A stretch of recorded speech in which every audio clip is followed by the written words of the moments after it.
Is Afghanistan a failed state? No. Afghanistan was a failed state. Afghanistan was a failed state under the Taliban, and the failure of the state in Afghanistan caused a serious challenge for the Afghan people, for the region, and the world. Afghanistan is the original front of war on terror. The Afghan people were asking you to come and help us out since the Soviets were defeated. Our complaint was that you should have stayed engaged with us after the Soviets were gone to help us build the institutions. I think if we had invested more in Afghanistan in form of financial assistance and more robust military presence, we would have not been in the situation that we are right now. Now, the determination of the Afghan people and the commitment of the international community will ensure us that not only Afghanistan will be a failed state, but also that will not become a failed state, because we learned it the hard way. We, both the Afghan people and the international community, that the failure of a state in Afghanistan has costly consequences for the region and the world. So, where's Osama bin Laden? This is a $30 billion question. We are looking for him in Afghanistan. The Afghan government, the international community, we have, as I mentioned, the presence of close to 40 countries, military presence and intelligence presence. And if he were in Afghanistan, we would have caught him by now, I'm sure, because everyone is looking very, very seriously for him. We should check and see where we have found his close friends and associates. Many of his friends and associates were found not in Afghanistan, not in the tribal area in Pakistan, but in major metropolitan centers in Pakistan. I will be very surprised if he is not in Pakistan. He is running a network of very destructive group of terrorists.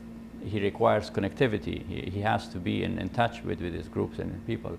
In these kind of connectivities, these kind of possibilities are not available in a remote cave in Afghanistan, while you have 40 to 60,000 NATO and American soldiers looking for you. Who's responsible for the destruction of Afghanistan? Look, in 1970s, we were a small, peaceful, and relatively prosperous country in Afghanistan. Then the Soviets invaded Afghanistan because of the much larger game that was taking place globally or internationally. After their invasion, the United States came to help Afghanistan, provided us with financial assistance, but also provided the ground for the infusion of extremism into the Afghan society. Many unwanted terrorists and extremists from Arab countries from all over the world were sent to Afghanistan to fight against the Russians, to shore up a resistance against communism. So when the Russians were gone, the international community disengaged Afghanistan. And the results were anarchy and Taliban, and everyone, Afghans, countries in the region, and unfortunately even our friends as far as here in New York City and Washington paid a price for that negligence. How real is the threat of terrorism in Afghanistan? It is not a threat as far as being a capable military force to defeat either the international community or the Afghan forces. It's not a serious threat in the form of being an alternative to the Afghan government. What the Taliban are doing, if you look at the way they operate in Afghanistan, they're killing soldiers. They're beheading Afghan journalists. They are burning schools. They're killing clergies. And a lot of these are acts of desperation. How can they count on popular support if that's the way they operate in Afghanistan? Women's rights in Afghanistan have improved little since the fall of the Taliban. Why is your government failing to protect women? One thing is to have a slogan that why we cannot provide 100% protection to Afghan women. We cannot provide 100% services to any Afghan, man or woman, child, elderly, woman, anyone. We wish we could. And this is our objective, this is our demand. We have adopted the necessary laws in Afghanistan to provide for full participation of the Afghan women. But do they benefit from all these laws? Are they participating fully? No.